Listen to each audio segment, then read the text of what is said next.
اهلا بكم من احدى الكافيهات المصريه. المصريين ينتظرون لقاء المغرب واسبانيا بكل شغف. هنشجع المغرب طبعا هنشجع المغرب. ايه الحلاوه والجمال ده! تيشيرت منتخب مصر ومنتخب المغرب جنب بعض، جمال والله.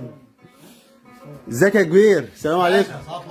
ايه الاخبار عندك هنا في مباراه منتخب المغرب؟ يعني اوصف لي كده الاجواء والجماهير بتشجع عندك مين كلنا بنشجع المغرب، المنتخب العربي الوحيد اللي في البطوله وعمل اداء جيد 10 على 10، كسب بلجيكا 10 على 10، وان شاء الله يكسب اسبانيا يا رب، وان شاء الله يحقق اللي في اعلى المنابر ان شاء الله. اعلى حضور عندك او اكتر منتخب بيتم تشجيعه؟ ماتش المغرب طبعا. المغرب طبعا. جاي لك تاني ايه يا كبير؟ صديق عامل ايه؟ مين بالنسبه لك من لاعبي المغرب شايفه مؤثر ويقدر يصنع الفارق من لاعبين المنتخب المغرب في لقاء اسبانيا بالذات؟ طبعا يوسف نصيري. مغربي. يوسف نصيري وسفيان بوفال. طبعا. بتحب مين من لاعبي المغرب؟ حكيم زياش طبعا. حكيم زياش نجم كبير طبعا. مرابط برضه. مرابط، سفيان مرابط وسايس. ايه يا كبير؟ ايه الحلاوه دي؟ جايب التيشيرت ده بتجيب لي واحد؟ لا هياكل منك حته بجد يعني. مين من لاعبي المغرب شايفه قادر انه يصنع الفارق في اللقاء ده؟ حكيم زياش طبعا، واشرف حكيمي، ورومان سايس، وسفيان مراد. كل لاعبي المغرب كويسين جامدين صح؟ هم كلهم مقدمين الصراحه من 10 على 10. يا رجاله تتوقعوا المغرب هتكسب اسبانيا كام بكره؟ ان شاء الله.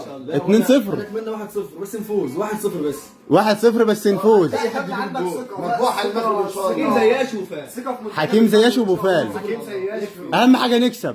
طبعا. يعني اهم حاجه نتعادل على اسبانيا كمان، يعني دي لها حاجه ثانيه. احنا يعني من 4 سنين اتعادلنا مع اسبانيا 3-3، كان ماتش يعني المغرب كانت احسن من اسبانيا بكتير. المغرب كانت احسن من اسبانيا. ربنا عوضنا يعني. انت متابع جيد للمنتخب المغربي باللي بتحكيه ده. على فكره الرجاء، وبشجع الرجاء في المغرب. شجع الرجاء. ان شاء الله بدري بنون ابننا ينزل ويشارك في الماتش. وان شاء الله اشرف داري كمان. مش بدري بنون ان شاء الله. اشرف داري. احنا هنا ولا رجاء ولا وداد، احنا في المغرب طبعا. مش حاجه ثانيه. طبعا كل التوفيق لمنتخب المغرب ان شاء الله. كل التوفيق. ان شاء الله المغرب، وان شاء الله المغرب هيكسب اسبانيا، وان شاء الله مشاريب مجانا، حب ودعم لشعب المغرب كله. ان شاء الله مربحه المغرب. انا عايز اقول لك حاجه.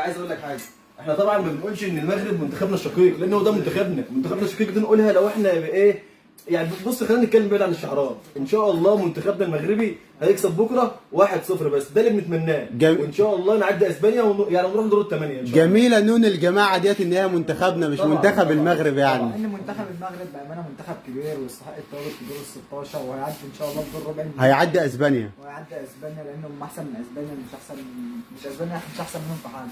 يا رب باذن الله، يا رب باذن الله نكسب وكل التوفيق ان شاء الله. متفائلين متفائلين ان احنا هنكسب، ولا اسبانيا ولا غيرها. تعالوا نشوف الشباب اللي بيلعبوا بلاي ستيشن يعني مصر. مين اللي هيكسب منكم بقى، مصر ولا المغرب؟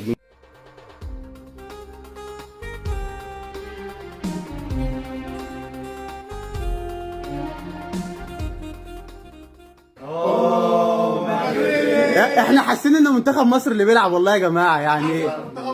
طبعا المنتخب المغربي على طموحنا في البطوله. على طموحنا الاخر صح؟ على طموحنا يعني خروج مشرف، نكسب منتخب كبير. لكن دلوقتي احنا بنفوز على الكبار وبنناطح الكبار، واسبانيا عملت تصريحات عننا بتتكلم عننا يعني بكل صح احترام. صح. ده حاجه بحد ذاتها تعلم من شأننا في الكوره. طبعا كل التوفيق لمنتخب المغرب ان شاء الله.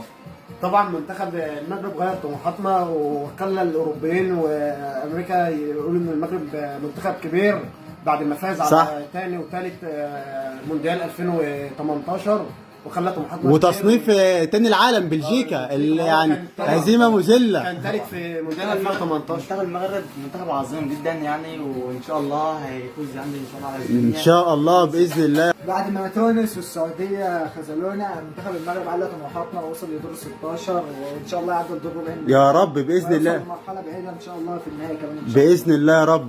تحب تقول ايه؟ طبعا احنا بنشجع منتخب المغرب زي ما بنشجع منتخب مصر. كل التوفيق لمنتخب المغرب. يا رب باذن ديما الله. مغرب باذن الله. ديما مغرب. ديما مغرب.